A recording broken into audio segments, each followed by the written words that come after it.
Kaip piratai išplaukia į žygį, visą dieną jie narsiai kovos. Priešai bėgs, bet tu jų nepavysi, jei kasdien nedarysi mankštos. Priešai bėgs, bet tu jų nepavysi, jei kasdien nedarysi mankštos.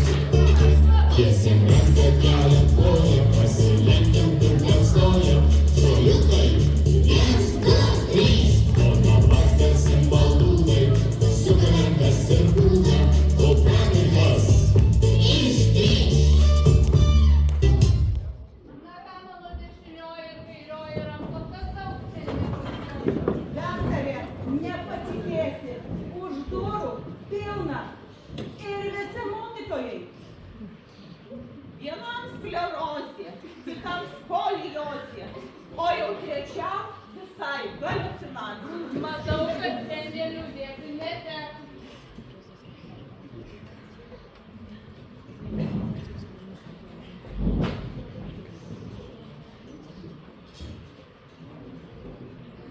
Kviečiamas pirmas pacientas, Miss Agnieszka Memorilos. Tai jauna mokytoja, be gailesčio rašanti pastabas, pagirimus, tiek daug, kad rankas skauda, kaip po diktantų maratono, pastebėjo, kad ėmė dingti atmintis. O mielas daktare padėk, šitą liūką nugalėk, aš pasimetusi esu, kojom žemės nejaučiu. Oi, daktare, atsiprašau, kad vėluoju, turbūt vėluoju, pamiršau laikrodį pažiūrėti. Oi, laikrodį pamiršau. Papasakokit, kas nutiko, kuo skundžiatės? Man skauda ranką, va šitą ranką, aš rašau, excellent, good, great, you can do it. Vis rašau. Mokinys ateina į klasę, aš jau rašau pagirimą, pastabą, rašau, o Jėzau nebegaliu. Padėkite. Ar atsimenat, kada prasidėjo visos problemos? Kas prasidėjo? Supratau. Ai, taigi dar turiu problemą, kad atmintis man Ne, dingsta. tai jau matau, galit nesakyti. Tai mano rekomendacija jums rašyti mažiau pagirimų per dieną. Rašyti tik 2. O gal galiu kokias 6 ar 7? Ne, 2. Ir daryti gerinančius atmintį pratimus. O čia jums bus taip. Ačiū, daktare. Ar jau galiu eiti jau galit? Bet jau jaučiu, kad kažką pamiršau. Aš dar noriu pažiūrėti, koks jūsų pulsas. Šitą rankutį, šitą šitą. Taip. Jūs labai įsitempusi. Taip, gal galit. Jums reikia atsipalaidavimo tirpalo. Aš jį jums galiu padaryti iš pipirmėčių, spanguolių ir raudonėlių. Ačiū, daktare. Prašau, gerkit po lanką ir būsit sveika. Ačiū. Aš tai galiu padaryti grafiką, kad turėtumėt bent 2 laisvas per dieną. Ačiū, jeigu galima, būtų labai gerai. Tai ačiū, aš jau eisiu. O mielas daktare padėk,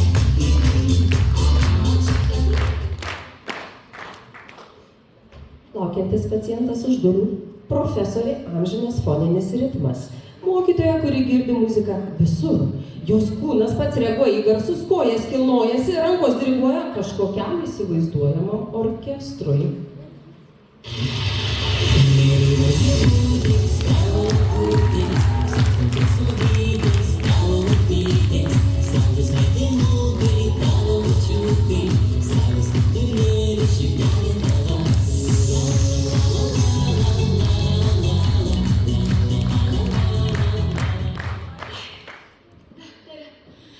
Žinokit, man skauda. Skauda man smegenis, man stovi ten groja. Muzika, orkestrai, chorai 5, 6, 7, 8 balsais pradeda dainuoti. Nežinau, aš jaučiu, kad man reikia tylos. Seselė, atsiprašau, patikrinkite šitos mokytojos būklę. Aš tuoj padarysiu tyrimą. Čia direktyva. Nu to tyrimo aš tikrai matau, kad jūs labai įsitempusi, kad jūs labai neatsipalaiduojat, kad jūs visur girdit garsus. O Dieve, koks jūsų balsas gražus ir jūs girdit kokią melodiją. Nežinau, bet jums reikia atsipalaiduoti. Žinot, Bet kas čia pavaduos per antrą pamoką? žinot, daktarė, su manim mokiniai sveikinasi, aš girdžiu, kad jie neintonuoja. Negerai, negerai. Su manim kolegos kalba, aš galvoju, kokia čia tonacija. Kokia tonacija, pas mane iškart dirba smegenys. Važiuoju namo, variklis groja, kaip polkutė. Nu, bet neritmiškai, mane trikdo, man negerai. Aš nežinau, ką man daryti.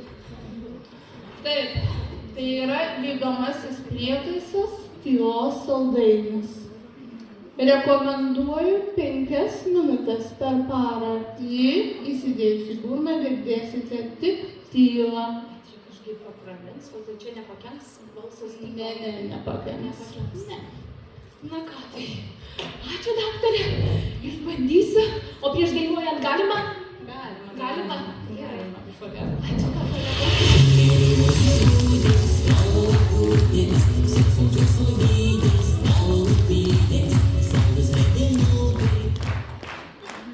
Kviečiamas užeiti pacientas, treneris žvejokas, masalo filosofas, mokytojas žvejys, kurio mėgstamiausias posakis – tiutinkit iš čia. Kiekvieną dieną į mokyklą važiuoja 50 km dainuodamas.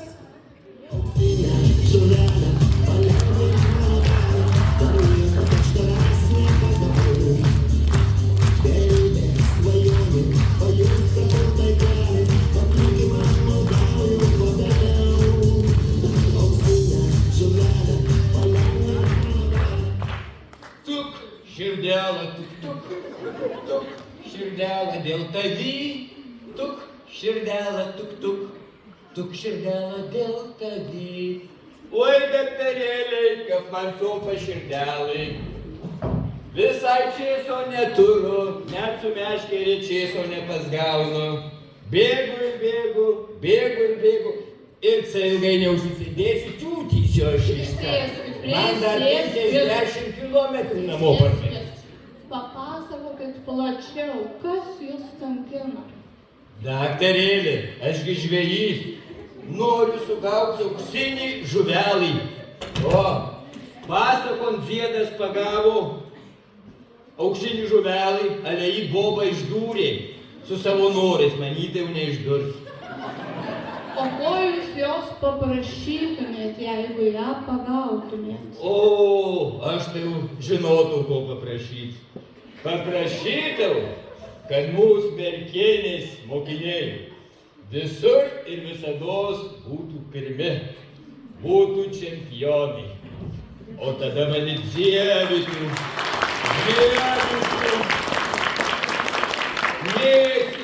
mėtytų ir reiktų valdelių. Čia matau ne tik haliucinacijos, bet ir didybės manija prasidėjo. Tai aš rekomenduočiau, jeigu iš nuovargio jums norėsis ant vaikų šaukti, tiutinkit iš čia, atsitraukit 10 sekundžių ir pagalvokit, kad jie ne velniai, o žuvelės.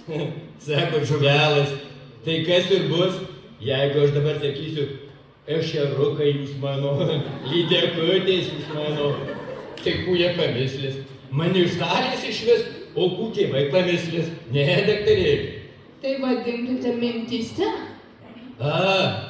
Mintyse. Jaučiu kibimų, jaunimas. Jei reiks išjurs, išmokysiu. O dabar čiūtikit atostogų, o aš čiūtinu. Man dar 50 kimpa.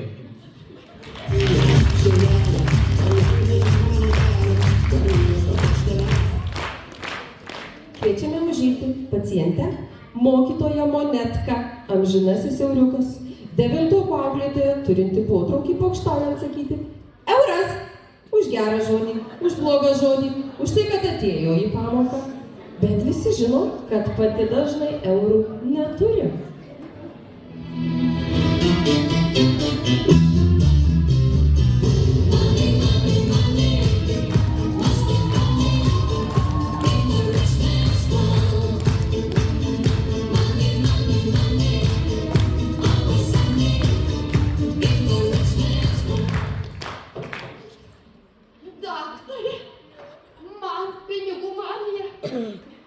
Aš nematau vaikų veidų. Aš matau tik euriukus, o lieptas barė. Euriukus. Nu, ir taupyklį tuščia, net dėtukas neskamba. Aš negaliu. Aš be pinigų, kaip be oro. Papasakokit plačiau, kaip viskas nutiko. Kaip nutiko? Nu, tai aš kai pamačiau, kaip mano devintokai reaguoja į tai, ką aš jiems sakau. Nu, pavyzdžiui, atėjo pavėlavęs, sakau, euras. Norit geros nuotaikos? 2 eurai. O jie juokiasi, suprantat? Man pinigų manija. O kišenėse žinokit, švilpau nebėjai. Ateik. Ir be to, aš nenoriu, kad vaikai pagalvotų, kad aš čia rimtai. Jūs prisėskit, nusiraminkit. Yra gydymas. Gydymas galimas, bet reikalauja labai didelės kantrybės. Kiekvieną kartą, kai norėsite pasakyti vaikui po euriuką, sakykite po šypseną. Bet, daktarė, o jeigu aš pamiršiu vėl euro paprašysiu, Tai tada turėsite susimokėti savo pati. oi, bet aš tai per savaitę bankrutuosiu. O gal jūs visiškai teisti? Man reikia prašyti ne plaurą, o po šypseną. Gerą žodį. Ir tada mūsų taupyklė prisipildys šilumos ir gerumo. Gerai, šiandien po euriuką neprašysiu. O kaip bus rytoj, bus matyt.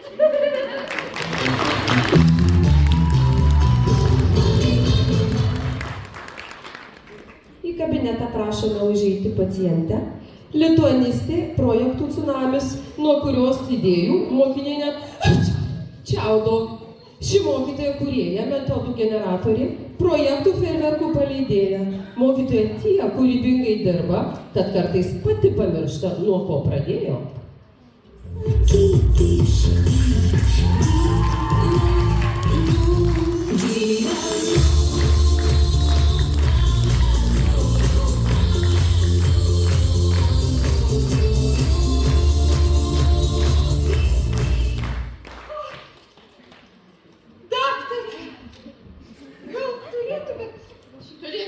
Gal turėtumėt lašelinių metaforų, žinokit, nebegaliu. Mano smegenys tiesiog reaktyvinis kažkoks atomų generatorius. Aš naktimis nemiegu. Aš net duše negaliu ramiai praeiti. Tai literatūros ministrą kokį sugalvoju. O Dieve, tai įsivaizduojat, dar sugalvoju, sriubai vardama sugalvoju, kad reikia laikraštį leisti. Pavyzdžiui, naktį nemiegodama sugalvojau, kad reikia Donelaičiui Instagramą ir Facebooką sukurti. Aš tik tai kuriu, o vaikai klausia, o mums ką daryti, sakau, kurkit, o sako, nemokam. Ir ką man daryti? Jie čiaudo. O aš Įdomiai čia. Aš Įdomiai. pagalvojau, aš pati nuo savęs pagalvojau, padėkit, ką nors darykit. Daktarė, ką man? Kaip pasiūlysit kolegės? Jau darau tyrimą. Padarykit. Oi, manau, kad čia jau vyksta fermentų. Projektai fermentuojasi. Tai gal ne Blogai. Gal daro su biologija, gal su tyrimais kokiais. Bet kas pavaduos per pirmą pamoką? Aš siūlau gydytis taip. Vienai savaitei vienas projektas. Mokiniai turi suprasti užduotį iš pirmo sakinio. Bet jeigu aš nenoriu, kad mano projektai būtų karantiną, gerai, aš pamėginsiu. Rytoj sugalvosiu tik vieną projektą. Nu, gal 2. Tiek to. Apseisit vaikai be projektų. Gerų šventų kalėdų.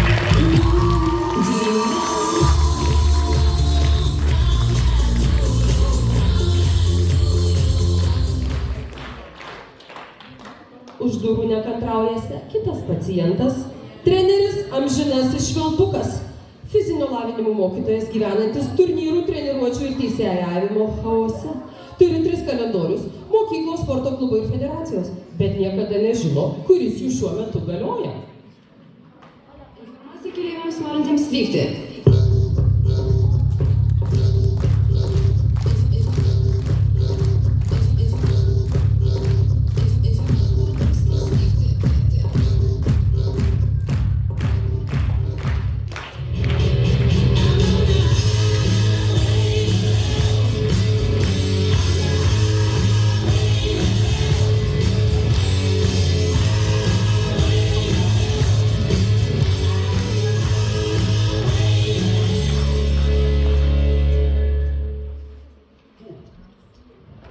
Oi, labą dieną, atsiprašau, labai galvoju.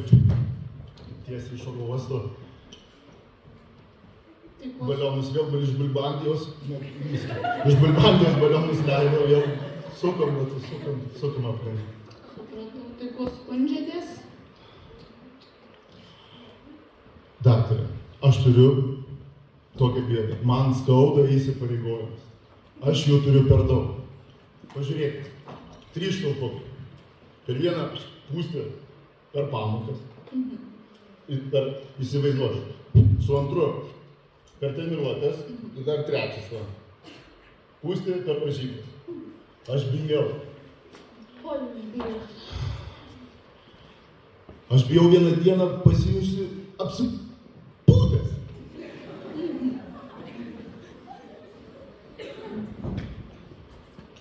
Matau, kad čia sunkus atvejis. Jūsų įsipareigojimai bėga. O, sekundėlį, biškį. Aš labai atsiprašau. Alio, klausau? O, sorry. O, yeah. Aha, vieną. O, let me check. 1 second, please. Aha. Sorry. Aha, čia. What, which day? Aha. This one, okay. Aha, čia pakeisim, čia perskinsim, čia šitas, aha. Pakeisim. Palauk, Tomai, palauk, neprikaitaliok, čia ko nereikia.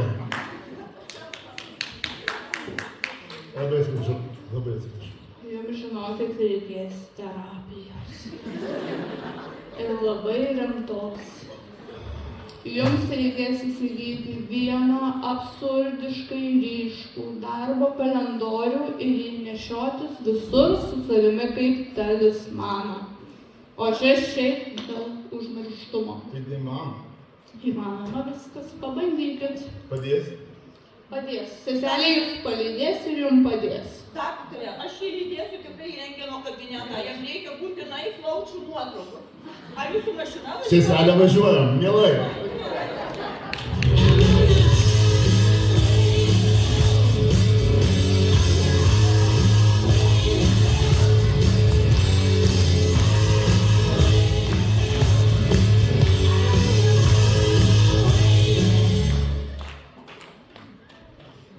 Kviečiama tikra ligonė, Madame Polyglot, 6 kalbų žvaigždė, nauja prancūzų kalbos mokytoja, moka 6 kalbas, pamokose net pati pamiršta, kurią kalbą pradėjo pamoką. Mokytoja menininkė iš pašaukimo, ji kultūrinė audra. Je suis malade, complètement malade.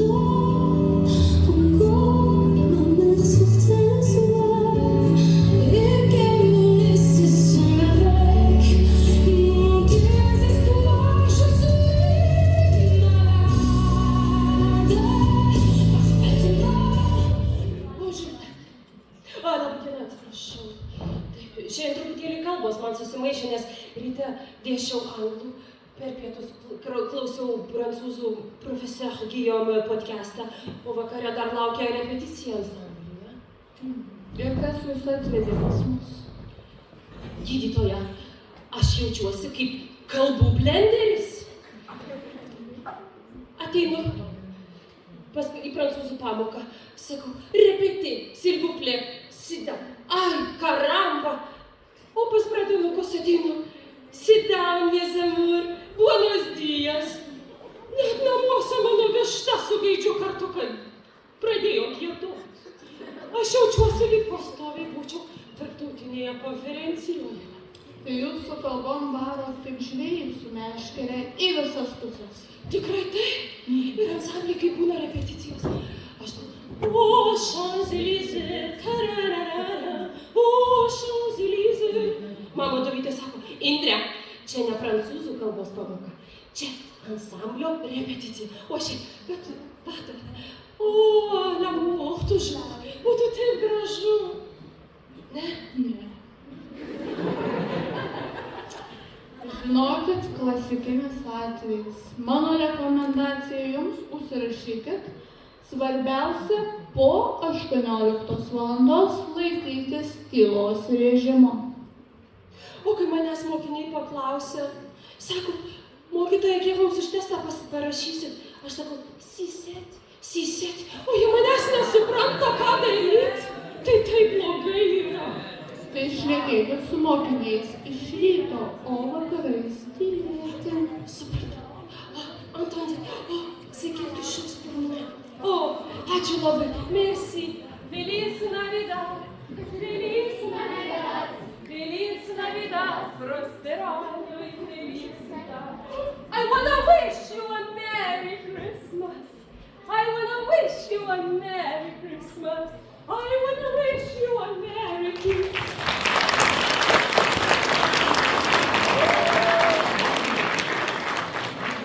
Kabinete nekantrauja gydytojos. Pacientas coach double dribble, širdyje futbolo treneris, krepšinio fanatikas, gyvenime geografijos mokytojas. Bando auklėti, bet mokiniai labiau žino Žalgirio statistiką nei upių žiotis. Sportas jo gyvenimas.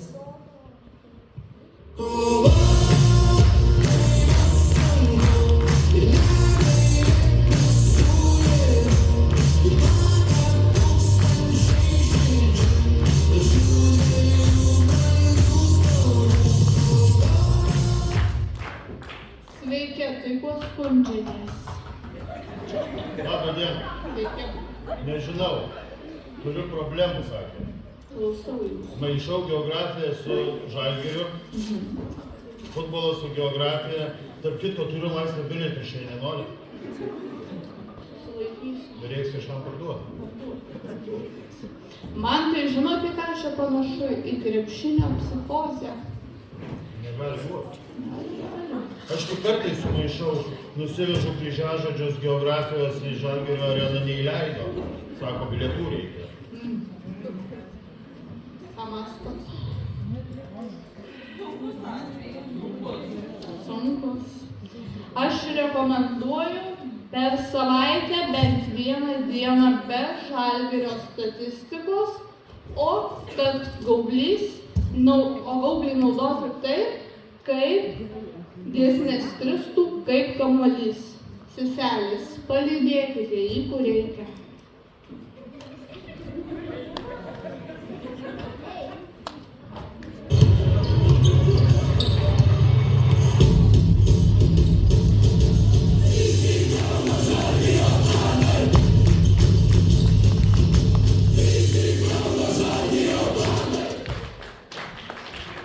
Tai ką, mano mielieji pacientai, manau, kad tai klasikiniai atvejai mokytojų galvelių perdegimo sindromai su šalutiniais nenormaliais nukrypimais. Reklama.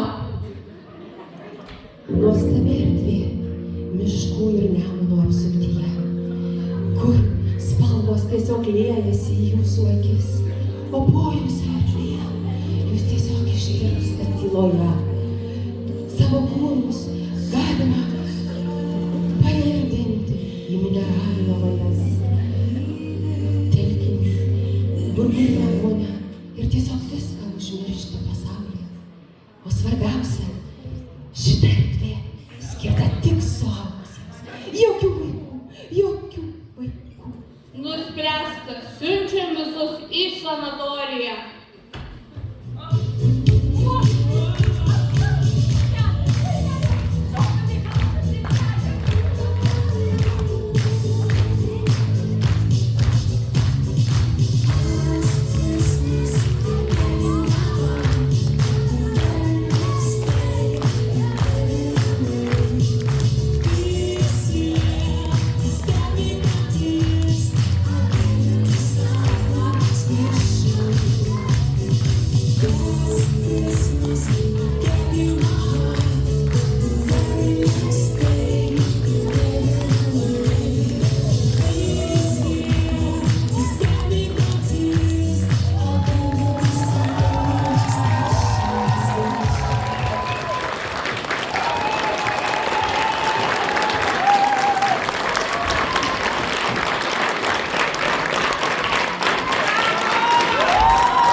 lietučiai visą